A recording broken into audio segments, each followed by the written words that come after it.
வணக்கம். செல்வகுமாரின் 2 நிமிட வானிலை ஆய்வறிக்கை 2025 ஜூலை 16 புதன்கிழமை அதிகாலை நிலவர ஆய்வறிக்கை. அதிகாரப்பூர்வ வானிலை அறிக்கைக்கு இந்திய வானிலை ஆராய்ச்சித்துறை அறிக்கையை பார்க்கவும். வங்கக்கடலிலே உருவாகி இருக்கிறது தாழ்வு சுழற்சி. ஏற்கனவே வட மாநிலங்களில் வரிசை கட்டி நிற்கக்கூடிய தாழ்வு சுழற்சிகள் மேற்கு நோக்கி நகருகிறது. வங்கக்கடல் நிகழ்வு தீவிரமடைய இருக்கிறது.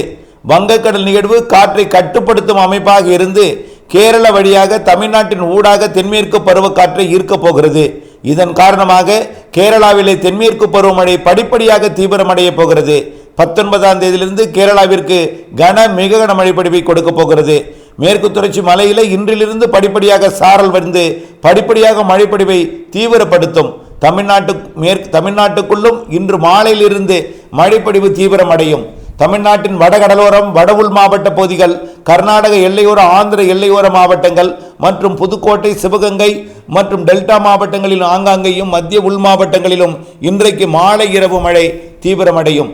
நாளையிலிருந்து படிப்படியாக வங்கக்கடலோரம் கோடியக்கரை முனை வரைக்கும் மழைப்பொழிவு கிடைப்பதற்கு மாலை இரவு நேரத்தில் அரை மணி நேரம் 1 மணி நேரம் மழைப்பொழிவை டெல்டாவிற்கும் வடகடலோரம் வட உள் மாவட்ட பகுதிகளுக்கும் குறைந்தபட்சம் கொடுக்கும் என்று எதிர்பார்க்கப்படுகிறது.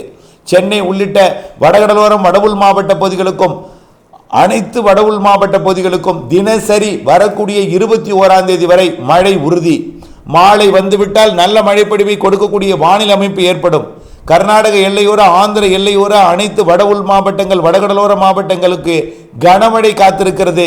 தினசரி மாலை வந்துவிட்டால் மழை வந்து இரவுக்குள் ஒரு கனமழை பொழிவை கொடுக்கும். சில நாள் அதிகாலை வரை தூறலையும் கொடுக்கும்.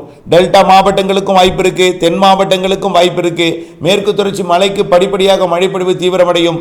காவிரி நீர்பிடிப்பு பகுதிகளிலும் நல்ல மழை இருக்கு. விரிவான அறிக்கையை பார்த்து பயன்பெறுக.